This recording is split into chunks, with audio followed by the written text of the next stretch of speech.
I'm sorry. Thanks a lot, Donnie. That was from Nature for Life Hub, which UNDP co-convened with partners in the last days, basically in the last week. So if you didn't have a chance to join it, there are very exciting videos and recordings available of those hub. And there were discussions, among others, on transforming finance for nature. So my name is Saran Selenge, for those of you who are joining us for the first time. And I am happy to welcome you all from Istanbul in the UNDP's Istanbul Regional Hub. And today we are starting our 6th webinar of the ODA learning series that we are co-organizing this year with OECD. Very happy to do so. And we have, for those of you who have been, Sydney, hi, good morning to you there. And so for those of you who have been with us, you know that we started already end of August with discussions on COVID and development cooperation. And we continued with a block of webinars on communicating development. And now, today is 1st of October, and lucky for us, October has 5 Thursdays, because we've been meeting every Thursday, and all 5 of them will be dedicated on green themed webinars. So today we are starting the first of 3 webinars dedicated on green finance, which is a follow-up to the discussions that we initiated last year in Bratislava. Where UNDP and Ministry of Finance of Slovak Republic hosted the first Green Finance workshop as part of the Emerging Donors Capacity Building series. So you probably know very well that the Slovak Ministry of Finance is strong champion of the public finance management work in our region through its ODA. And they also support alternative finance work in UNDP or through UNDP. And personally, I'm very grateful that they're also championing the green finance topics. That's why we are here today, and that's why we convened last year as well. So while, I mean, for those of you who have been with us last year, you know that we promised to do a follow-up workshop. And we realized that the 3 one-hour webinars will not do justice to that workshop that we were planning. But under the circumstances, we felt it's very important to continue this discussion. And that's why we are very happy that you're here. And we also hope that you will continue the discussion on SparkBlue as well, beyond the webinars. So before you open a new browser and start looking for the SparkBlue, to join the discussion, and you may get lost on the way and checking your emails, I would like to ask for your attention to, again, do a tiny bit of poll, because today we're going to skip the long introduction rounds, because by now I hope that you know each other quite well. And actually, one person commented in the feedback, can we not do the introduction round every webinar? So I hear you. We replace it today with a couple of polls, if you don't mind. Kubra, could we have the first poll, please? Just to get to know each other, just to see who's in the room. So the first one is, are you joining us for the first time? Or you have been attending the webinar since the end of August as part of the ODA series? That is the first question. Let's see who's joining us for the first time. That's, I guess, more the question. All right. Can we see the results? Who are we welcoming? Ah, 1/3. Okay, so welcome to those who are joining us for the first time. All right, so let's check the second question, the second poll. We would like to know if you have attended the workshop, Green Finance workshop in Bratislava last year. Let's see who, because then we can just, start where we left off. All right, let's see the results of that poll. Oh, 14%. All right. Well, that's not bad. I mean, considering it was an actual in-person workshop where we, you know, had to be in present. And that's the beauty of this webinars, isn't it? That more people can attend now. And the last one, let's see if green finance is relevant to your everyday work. Let's see what people feel about that. Can we see the results? Yes and no. Oh, wow. So quite close, 44%. I should take a note. 44% said no and 56% said yes. It would be very interesting to see if these numbers change if we do the same poll after the 3 webinars on green finance. I'm betting on it will change with more people saying, yes, it's relevant to everyday work, my everyday work and my everyday life. So that's my money on that one. All right, thank you so much for participating in that poll. I think we got a good idea.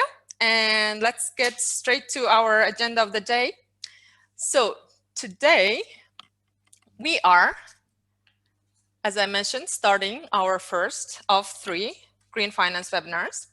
And as all things considered, and many people who have not joined us, we will start, many people who have not joined us last year, we felt it's important to revisit why it is that we are talking about green finance in a ODA capacity development series. So Juan is here with us to do just that and kick off that discussion.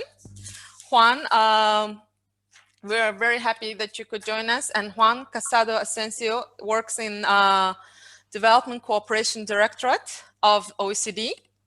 And he works on environment development cooperation, as well as he has been managing relations with non-DOC donors. I think that would be very interesting for some of our partners here. And he also worked on triangular cooperation, including green triangular cooperation. And before joining OECD, Juan was a postdoc researcher in Vienna, and he also earned his PhD from the University of Vienna in 2008. You can find more detailed information about our speaker's bio in the flyer that we shared, as well as on SparkBlue. Welcome, Juan. Thank you for being here. And we also have Anna Bachurova with us.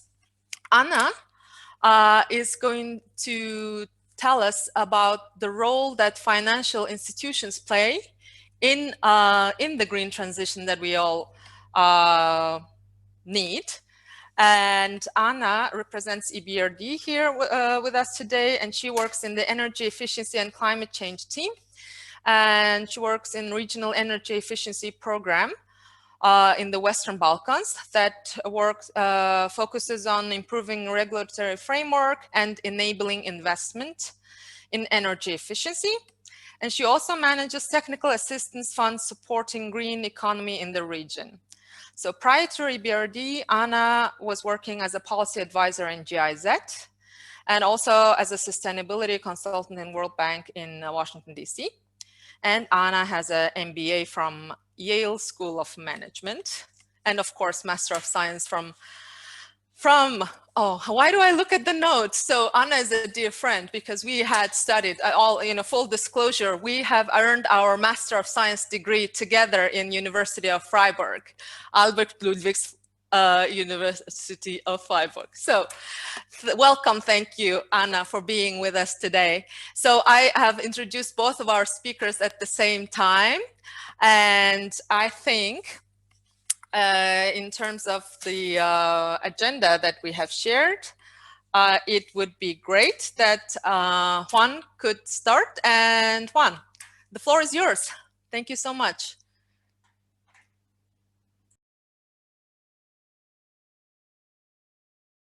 Thank you. Good morning. Let me see. Can you see my screen? Everything? Can you hear me? Everything okay? Yes, everything's fine. Great. Perfect. Well, thank you. Thanks to the UNDP for the invitation. A pleasure to be with you again. I think this is the third time I participate in one of these learning series, talking about different subjects, because as colleagues have mentioned, I used to be the focal point on our side for countries from Eastern Europe or Central Eastern Europe and the Commonwealth of Independent States, of course, looking at them as donors, but also working right now in particular on green issues, climate change, environmental sustainability, and development cooperation. And so basically that would be my presentation, looking at in a very short way. I mean, you've very nicely summarized the key points in that video that you showed at the beginning, so you're maybe making my life even easier. Why we should care about the topic. I think that video has illustrated that. What is the financing landscape? How can you contribute as donors from that region? I think just to glance over some facts that you already know. You know, we're not on track to a 2-degree scenario on climate change. We see biodiversity loss accelerating. We get report after report telling us that all trends are pointing in the wrong direction. There's 7 million deaths, premature deaths due to air pollution annually, etc., etc. So we have all these facts which are quite sobering and should make us rethink how we are, you know, pursuing development globally. Interestingly, at the global level, I mean, the architecture is green. I've I've listed here a few of the most recent agreements, agendas, etc. We have several references to green issues. You know, you can go for the New Urban Agenda, the Addis Ababa Action Agenda, the Sendai Framework, and of course the 2030 Agenda and the Sustainable Development Goals, where we have three. I'm not sure what this red thing is. 3 goals and 93 indicators. And just wanted to show here with one of the dimensions of SDG 13 how basically one SDG then has several ramifications that then trigger action in other SDGs, just to show how well mainstreamed this is in the global architecture. How do we move? I guess my screen has gotten frozen. Okay. Green issues, we understand them at the OECD as both encompassing local environmental issues, clean water, air, waste management, recycling, and global environmental issues, desertification, biodiversity, climate change, etc., etc. We have seen that in that video, and I don't think I need to go very deep into why we should care about the environment, but from the perspective of development cooperation, the two have to go hand in hand. Good development is development that takes care of the environment. It is not a luxury to care about the environment. And failing to actually incorporate the environment may burst the economic growth, may burst development for a while, but at some point things break down, and we continue putting pressure on systems that will trigger you know, backfalls further down the line. Climate change, biodiversity loss are 2 systemic risks that are there. We know they're going to, they're like bombs that are about to tick. We know that this is the context. Are we there yet? Are we making good enough progress on this global agenda? The easiest answer is no. There seems to be good progress on 23% of the SDG indicators that listed before of the 93, but for the overwhelming rest, we either don't have enough information or we're not making any progress, or the contrary. Donors, and that's something for those 44% of people who said that green finance was not an issue in the audience today, where maybe it should become an issue for you as well, and you should probably also start thinking how green issues could be incorporated into your work. If we don't incorporate green issues, we will fail to fulfill our mandates in any dimension. And this is especially true today, unfortunately, in the current context of the COVID-19. The COVID-19, it is known now, has its origins in the unsustainable management of natural resources, and we are seeing the consequences of not being prepared and being vulnerable in one particular sector, the health sector, and of course with the ramifications this has in all other sectors of the economy. Climate change is likely, and biodiversity loss is likely to trigger more pandemics, but many other problems as well. So there's many opportunities in how we recover from this crisis and to move us towards a building back better and greener. And let's not forget our small islands, bluer. It's a superior pathway of development, the low carbon and climate resilient pathway compared to the business as usual pathway.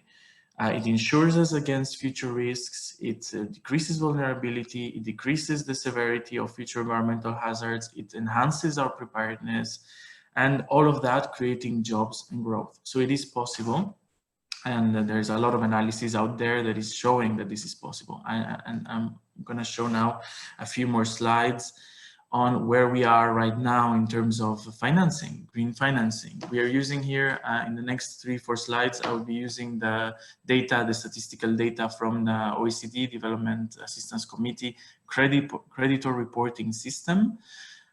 This information is of course supplied by the countries that report to the system, that includes the DAC members, but also some non-DAC members.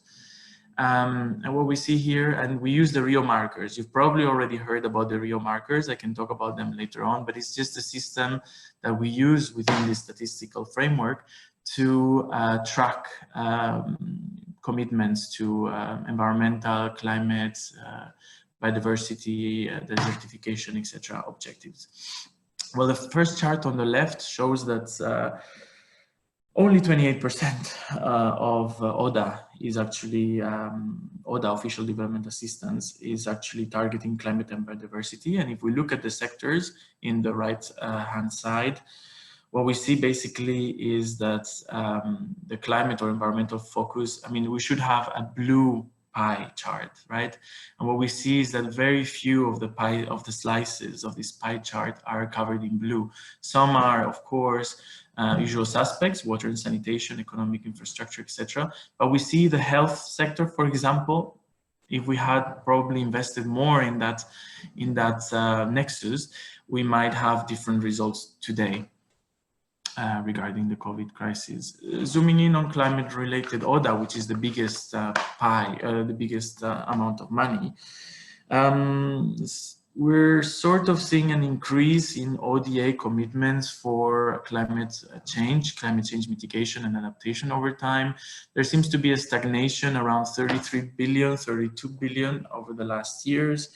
But we see in the top right that most ODA is going to mitigation, and at the bottom right that most of the ODA still is not targeting or screening for climate-related objectives. So there's a lot of work to do, and there's a curiosity, if you want, on what's the picture going to look like for 2020 and afterwards with the COVID, if we will be able to include this green dimension into the recovery, or if we will see a fall in climate commitments. Just to put things in context, this 33 billion would add to another 32 or so billion that are coming from the multilateral development banks and the multilateral organizations. In total, we are talking about a total amount of globally of around 65 billion. And this is still falling short from the commitment that was made to start to reach 100 billion in 2020. Couple of slides more, and then I'll give over back to colleagues. Slide on the donor overview on climate change again. A ranking of where countries stand. At the top, we have the biggest donor, which is not very surprising, Japan, Germany, EU, UK. And at the bottom, we have some of the countries that are today in this meeting, newer DAC members, which are smaller providers on climate change. But it's important to also note that they are contributing also to the European Union budget. But even then, probably they would be towards the bottom. Some of the non-DAC members are not using the real markers or are not reporting, so we do not have information on them. Of course, this begs the question, what could smaller donors, what could donors with smaller bilateral programs do to actually have a meaningful impact with their finance in this green agenda? And you will be talking about mainstreaming and alignment in the next two or the next four seminars, so I will not mention those at all. I've put a couple of slides which will be in the pack that will be distributed, so you can look at the framework that we have here at the OECD and a couple of examples. But here I wanted to talk about, just give you some ideas on what we call agenda setting for maybe a global public goods, or how we see smaller donors could actually lead and could actually punch above their weight at the international level with their financing, with their bilateral activities. These are good practices that we've seen from the peer reviews, from a number of other publications. And I'm not going to go in detail, but we can come back to them later on. But here are some examples for, just to name a few. You could earmark for specific multilateral engagement in a particular area, such as Iceland did on geothermal energy with the World Bank. You could launch a bilateral open funding initiative that would be open to other donors. You could join a campaign or even launch a campaign. Those might be from the United Nations or from some of your civil society in your own countries. Of course, you can host conferences, use presidencies when it's your turn, in multilateral bodies, sponsor a resolution, shape and participate discussions in the governing bodies that you participate in, not least the European Union, where you have, you vote and decide how the budget is going to be spent, or at least some of you, but also the World Bank and the regional development banks. You can launch a domestic bilateral initiative. You could build coalitions with partner countries and civil society and so on. And I'll stop there. Thank you very much. And here's my email in case you have any questions. Happy to answer them now or later on. Thank you very much, Juan. Maybe we can open the floor for questions if there have anything to clarify. At the end of our two presentations, we will have dedicated time for Q&A and discussion, but perhaps we can take two questions now, if there are any. And people are also always welcome to open your videos if your internet allows. I was I have my own question if other people don't have. I was wondering, I was struck by these numbers where, now with the green recovery, and then there's, let's say, more than 10 trillion, being spent on fiscal stimulus packages, right? And only 4% of that, and some even say less than that, is green. And then with all our commitments on the other side, there were like 30 countries coming together and saying, we have to do more for our biodiversity, and we have to prevent the next pandemic because we have to invest in our nature. And then on the other side, all that money is being spent in brown and, let's say, colorless sectors. So I was wondering, Juan, maybe, to hear from you, you mentioned great examples of what ODA providers can do in that regard. And I completely agree that if we have all these SDG commitments, Paris Agreement, all the ODA should be aligned, at least, if not, fully green. But what do you think we could do more in terms of, with all our taxpayers' monies being spent into brown and, other sectors, and how to increase that green part? That would be. Yes. I mean, it is, we're studying, we're looking, we started in February, or when was it, March, when the first COVID recovery packages were starting to to be discussed, or the first idea that this would be a very deep crisis, etc. We started already, you know, doing some awareness raising, trying to help the countries so that they would go in this direction.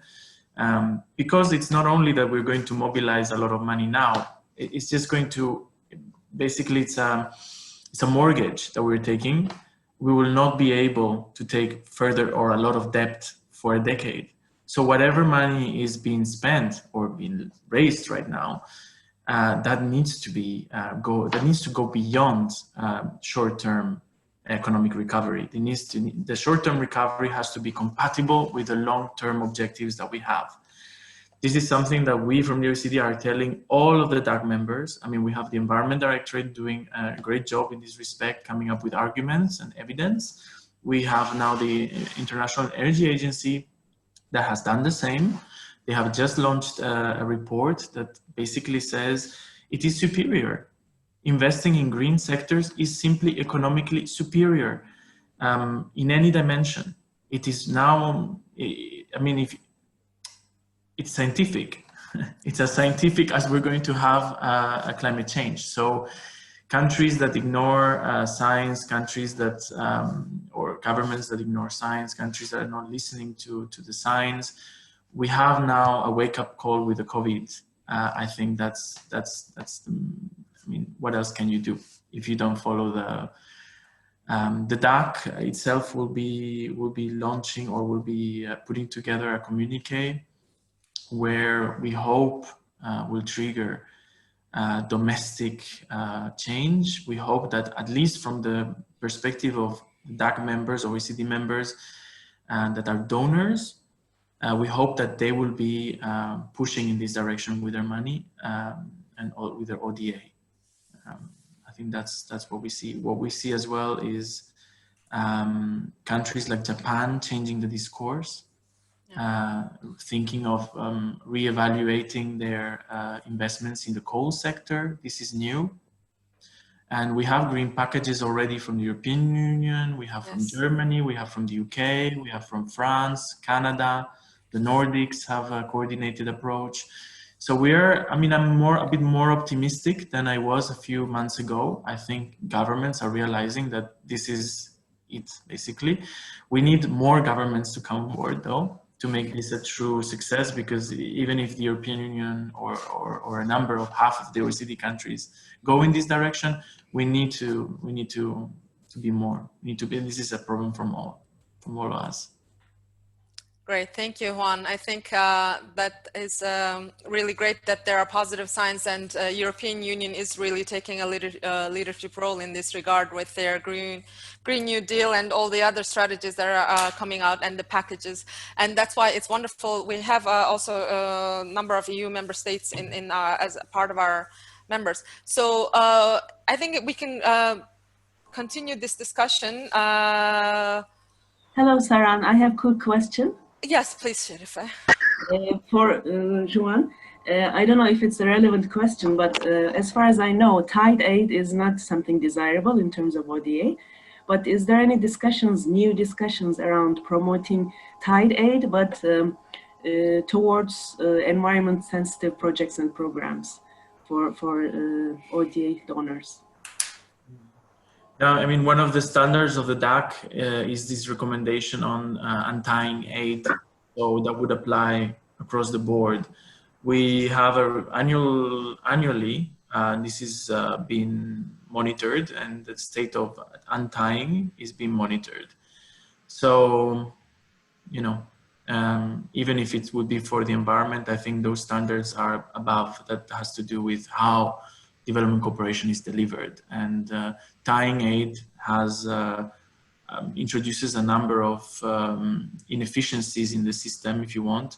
So the recommendation of untying aid, I mean, I think it might be updated, but for now, DAC stays with this. Thank you. I was just personally curious. Thank you very much. Thank you. Somebody else was unmuting. Was there another question directly, or we can come back later? Yeah? Sona, you wanted to ask a question? Hello, good morning. My name is Sonia Fernandez. I'm from Slovakia Ministry of Environment. I would like to make only a small comment, but maybe next time I can talk more about this. I was surprised that Slovakia is coming with 0% of climate change related ODA in the chart. And I think so there might be a problem with the maybe reporting, maybe real markers, or maybe the volume of the ODA. Because but I will talk maybe more next time because I need to prepare more. We have a couple of projects that are implemented by our agencies because Ministry of Environment is not eligible for implementing, for example, infrastructure projects from Slovak ODA. But we have a Slovak Hydrometeorology Institute that is implementing a couple of projects in Georgia, which are related to monitoring of drought and also offering some solutions. So I think so this could be reported as a climate change ODA, but I'm not sure whether the Ministry of Foreign Affairs is present now and could react, whether they are taking into consideration and reporting to OECD. And the second thing might be that our ODA budget is very low. So we have several priorities, you understand, political, yeah, stabilization of certain regions, political stability, health, agriculture, and then the percentage breaks. So we are receiving as a ministry a couple of visits every year. Last year, but it was 2019, we hosted a study visit for Serbian partners, which we met in the Green Finance Seminar in Bratislava, Sarah, you remember? So it resulted into a very nice study visit in Slovakia, and we exchanged experience. But this ODA maybe will be reflected next year, but it will be only a couple of thousand because we paid for the ticket. So I would like to also bring attention to this issue, yeah, that we are struggling with reporting.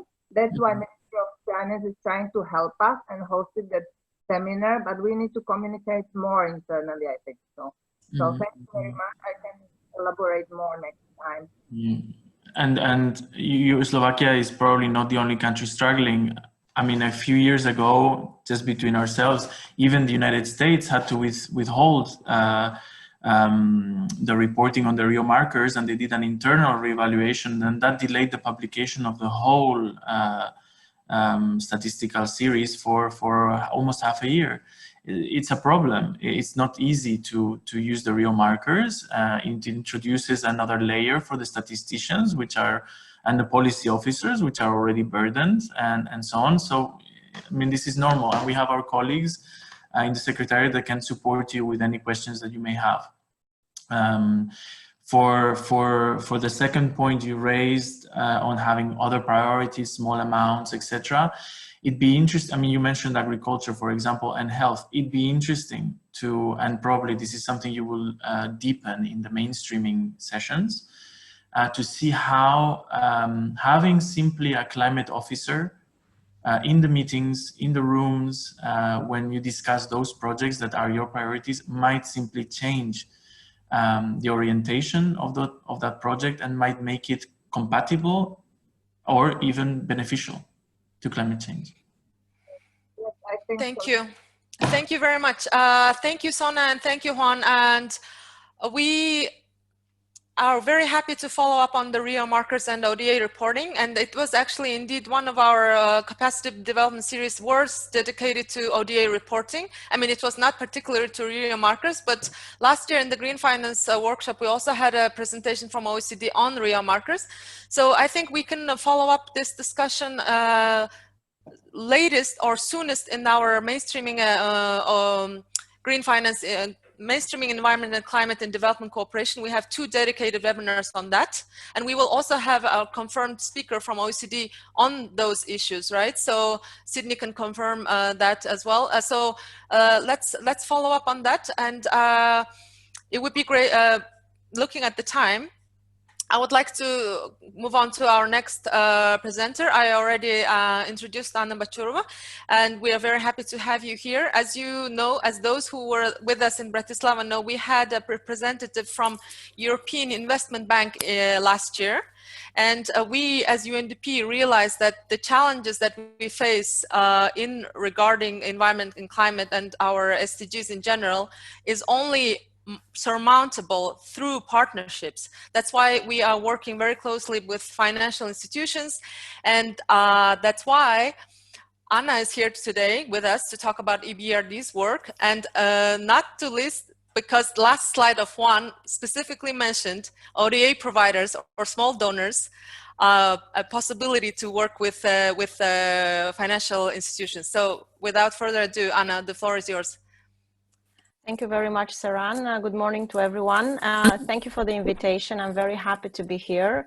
And with the help of the colleagues of UNDP who will help me manage my presentation, let's dive straight into how the EBRD sees green transition economy, green economy transition as a key pillar for our business activities.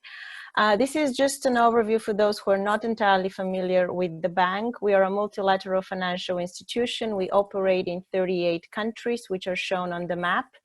And we have three key operating principles. Environmental sustainability is one of them, and it's actually embedded already early in the agreement funding or setting up the bank, which was signed in 1991.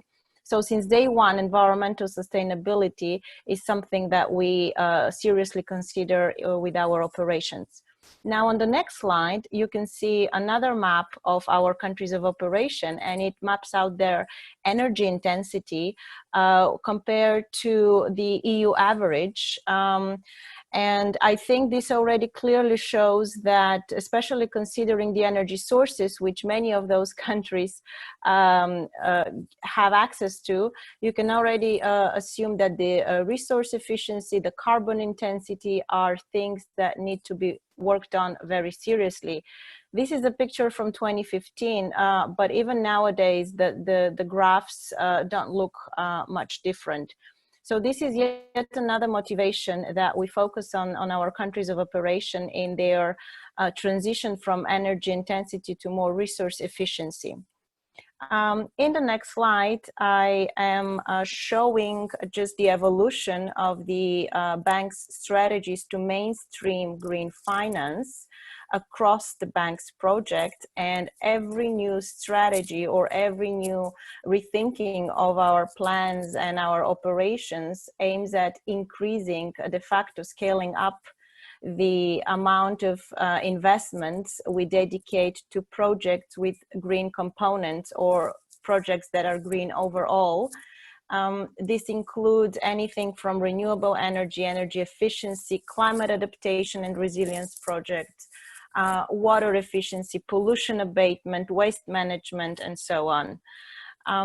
Last year, our bank, we had about 10 billion of overall business volume, of which almost half, 46%, went for projects that we label as green because of their green components, because of spending on CapEx and so on, that is related to achieving green objectives. On the next slide, there is a short snapshot of the actual physical impact of our green investments. Energy efficiency we monitor at least since 2006. The water and waste minimization targets are more recent statistics. Nevertheless, in those countries of operation, we have more than 2,000 projects and 36 billion of green finance dedicated to promoting green as a key component to the transition to sustainable economies in our countries of operation. How exactly we work and how do we achieve that? On the following slide, there is a overview or an illustration of what our counterparties on the ground in our countries of operation think has been a key factor to differentiate us from many other partners that work there. Namely, this is the integrated business volume where investments and financing go hand in hand with technical assistance and with policy support. We work with the governments, we work with the private sector to help them strengthen and overcome their governance issues, at the same time when we work with them to help them invest in greener technology and improve their environmental footprint. Donors are an essential part of that landscape, and on the next slide I put together some brief numbers and highlights about our continued partnership with donors. Almost half of our portfolio investments are supported by donor funds. We use them mainly for technical assistance and technical cooperation, but we also work with donors to ensure where needed or as needed, there are some elements of co-financing and also policy assistance. Half of the donor funding mobilized last year only was dedicated to green projects.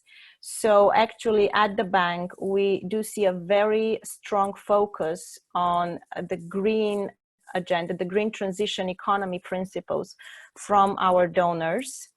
The EU has been and continues to be the largest donor. And since last year, among the countries that support us bilaterally, we have 2 new members, Poland and Azerbaijan. Again, we measure the impact or the environmental impact of the projects that have a donor contribution, and I try to pull out some numbers to highlight that climate mitigation and adaptation in different forms, whether it's through promotion of renewables or energy efficiency or water savings and so on, are operations that we are strongly focusing our business development. I want to conclude with a presentation or one slide overview of the project that I manage on the Western Balkans. This is the Regional Energy Efficiency Program, and on the next slide you can see how it reflects the integrated business model of the EBRD, in that it has complementary components of policy assistance, different financing instruments, direct lending, lending through partner financial institutions on the ground, and technical assistance for the clients, for the banks with which we work. The program has evolved. It was set up by the EBRD with EU funding back in 2013. We cooperate very strongly with the Energy Community Secretariat, especially on the policy issues. This is how the program looks like now in terms of numbers. 2 years ago, another financial institution joined that program. This was KfW. They also have their own financing products in this program. So I think this is a good example of how a programmatic approach proves that it can deliver results, energy efficient, and stimulate the market for energy efficiency investments in the region. I want to conclude by responding to a remark that was made during the discussion after Juan's presentation about encouraging donors and funding for green projects. In my other line of work, I manage a technical assistance fund set up by Austria, specifically dedicated to resource efficiency. And this same donor has other dedicated funds at EBRD focused on specific themes. Resource efficiency is one. Renewable energy in heating and cooling is another one. So I think when the donors themselves define a focus of interest and environmental priorities, they can certainly work with the financial institutions and put together joint programs and joint initiatives to ensure that the donor funding is scaled up appropriately and used for green investments in line with the general strategies of the IFIs, such as EBRD. I'll stop here. I'm happy to take any questions, and I look forward to another few minutes of joint discussion. I think it's a very relevant topic. For the Western Balkans, there is a very broad donor community. So I'm curious to hear what other participants have to say and comment at this stage for this webinar. Thank you. Thank you very much, Anna. I think that was a very, very informative presentation in a very short period of time. So, yeah, now we are open for questions, please. Hey, is that a child or a question?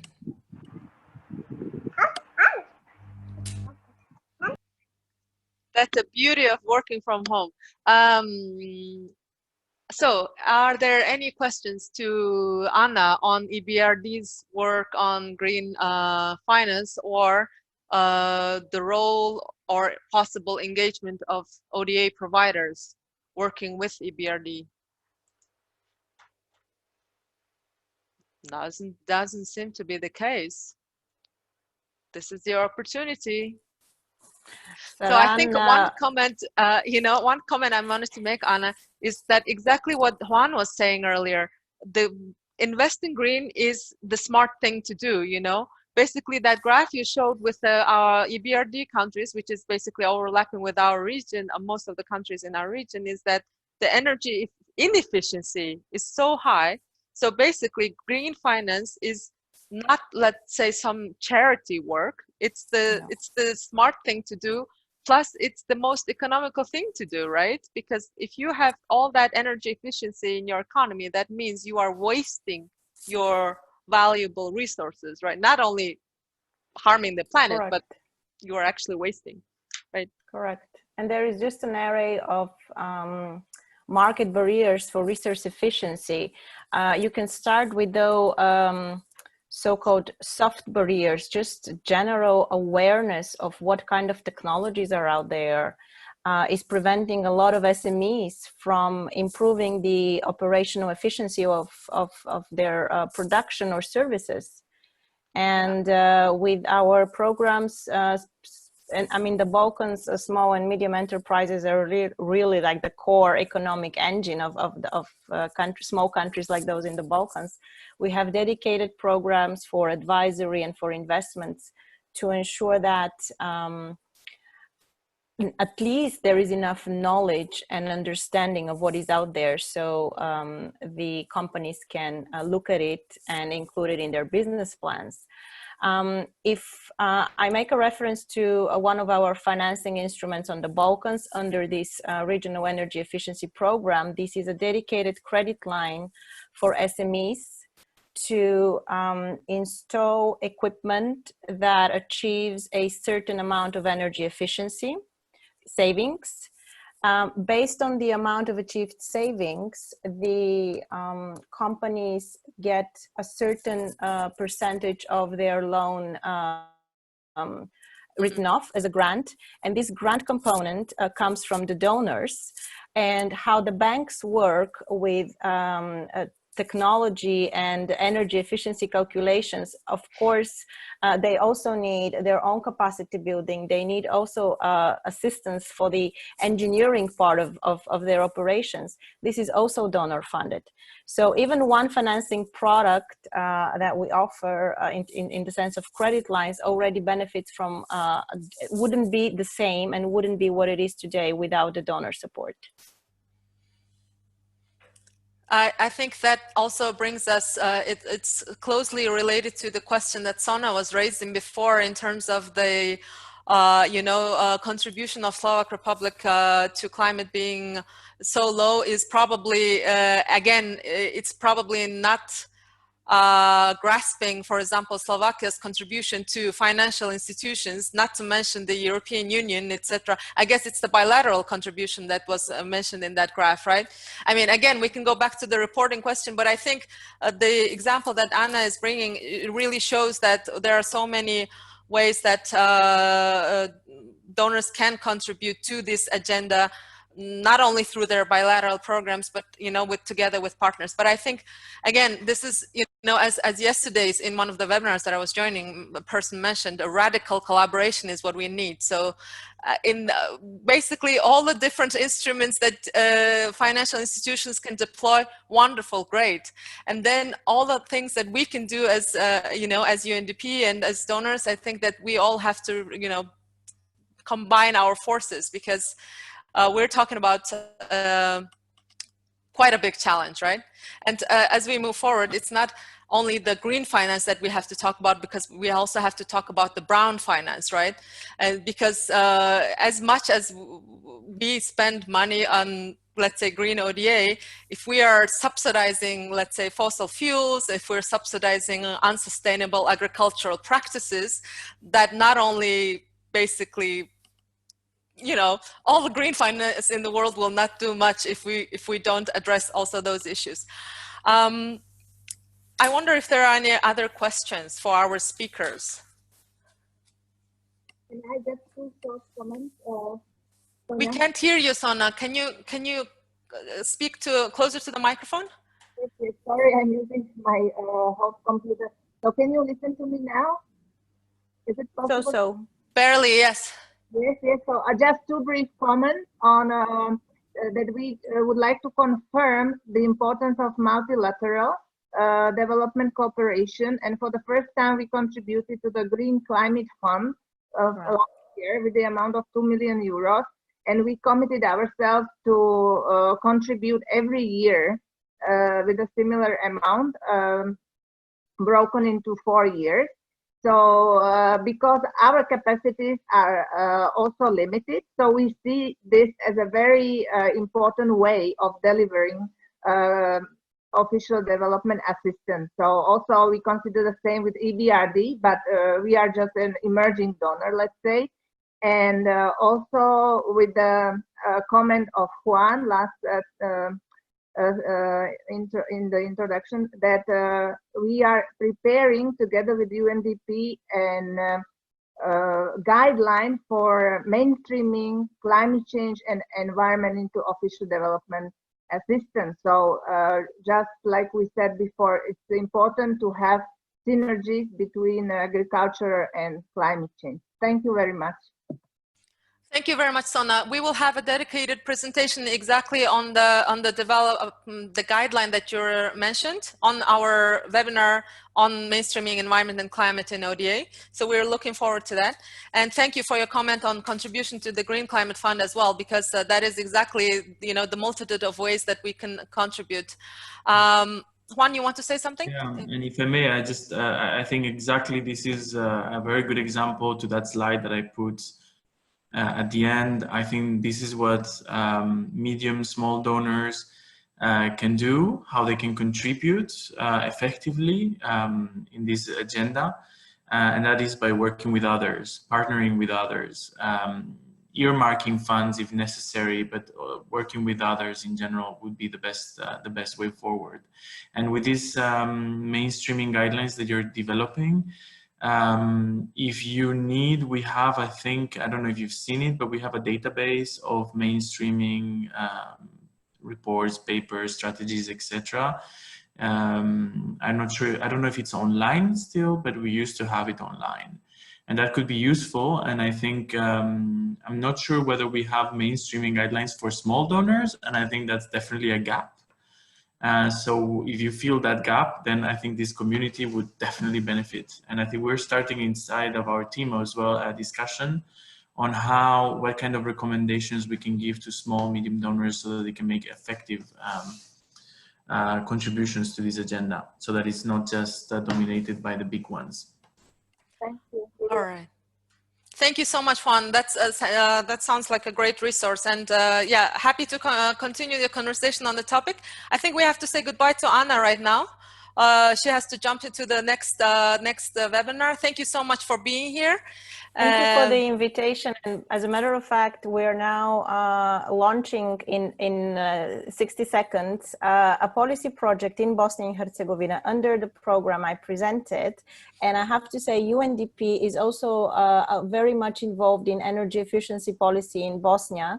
So at some points, we also meet with your colleagues of UNDP there, and that can be another example of how donor coordination really helps the countries, because especially speaking from the region in which I work, there is a lot of work to be done to improve the legislative environment, to identify energy efficiency savings potential. So I'm logging off this webinar. I did take a lot of notes to reconsider. I met a few people online in the webinar. Thank you for the invitation, and see you maybe next Thursday.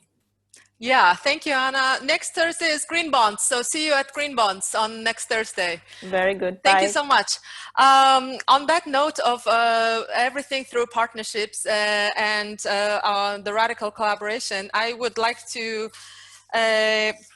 close this webinar with a little commercial for OECD, because OECD's Green Finance and Investment is it called unit, or they have their flagship Green Finance event next week, which I would highly encourage you to join, because for once you don't have to go to Paris in person. You can just log on from your own computer. Everything's going to be online, and they're going to have amazing lineup of speakers talking about the green fiscal stimulus that we were talking about.